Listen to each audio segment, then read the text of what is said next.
What if I told you that there is an anime series with just 8 episodes that has one of the most amazing sci-fi plots ever written and some amazing characters with such good pacing and storytelling that you would most likely finish all episodes in one sitting?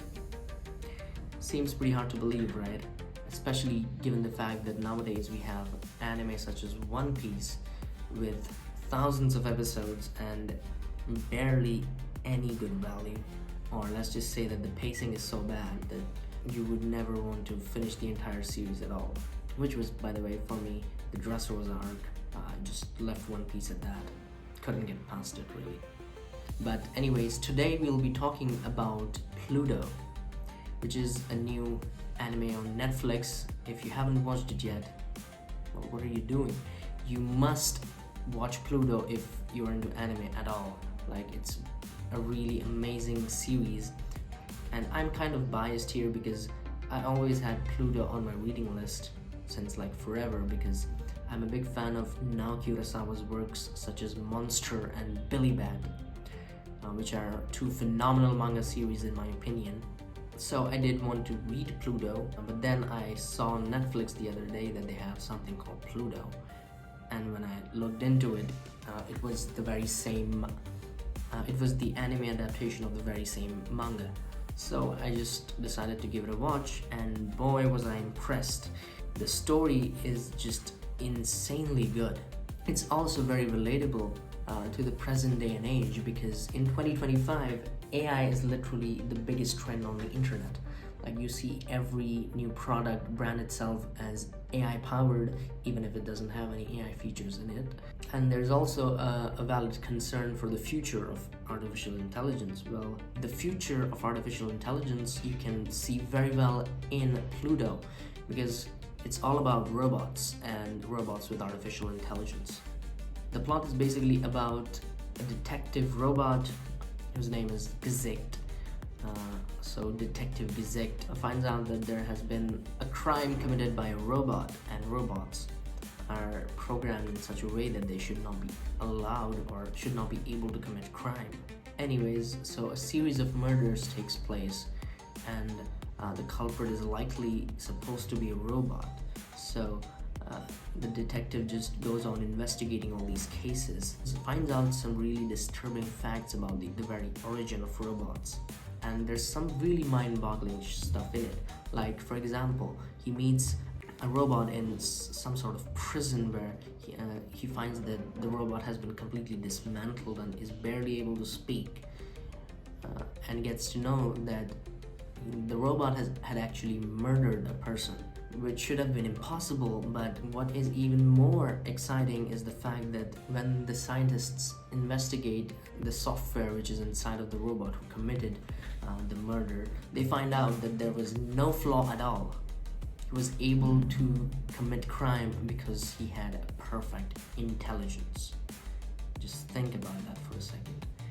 So hypothetically, if we were to create a perfect conscious artificial intelligence, it must be able to commit crime.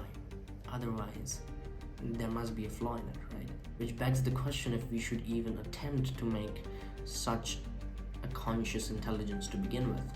And there is some debate if it's even possible, because we can so far only mimic consciousness in machines, but we cannot really create a conscious machine in and of itself.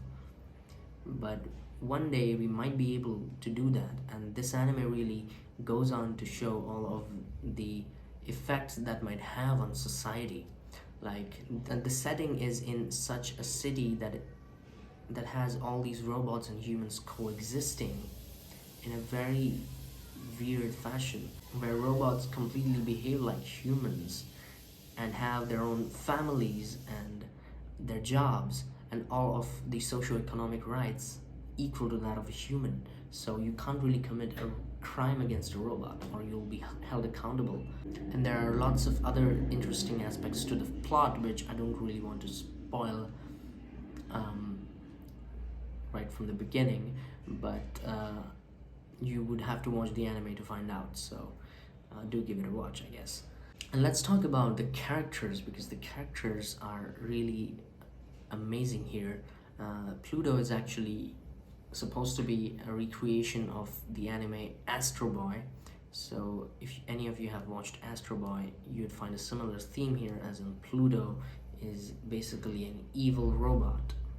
Astro Boy is this kid called Adam, and he's basically not a kid. He is a robot who looks like a kid, and it turns out he is really powerful because he's one of the 7 robots which were created for war and are called as weapons of mass destruction. And we later on find out that our protagonist, Gazette, was one of them. And all of these robots have very interesting character traits as well, such as Adam is actually able to relate to human emotion much better than Detective Gazette is. And as always, as is the theme with, I guess, any anime or manga, I should say, written by Naoki Urasawa, they always have lots of great side characters which are not really important to the plot but are just written so well that you cannot help but appreciate them. One of such side characters is the robot Norse number 2, who is assigned as a butler to a blind musician who actually hates robots. So we have this old guy completely hating robots, and then he meets Norse number 2 and almost falls in love with him and wants him to stay with him as a butler or a servant. But later on we find out that the robot Norse number 2 falls victim to this evil robot committing all kinds of crimes. And this episode has a really striking impact because it goes on to show how seemingly interconnected our life is with machines. So any kind of software that people use in order to create music, most people tend to hate it, such as autotune being looked at as some kind of cheating method. But over time, as people adapt to it, the new generations find that it's actually a very useful tool, and that can be said about a lot of things or a lot of technologies. So basically the point I'm trying to make here is that Pluto is the future of anime. We need more animated series that fully take advantage of the animated medium, as in series that have good animation and great visuals, as well as great action scenes and sequences that are completely impossible to emulate in the traditional film scene. So more anime need to focus on producing quality animation rather than just milking the same content and extending episodes to get maximum viewership and generate profits, rather than producing less episodes but having quality in them.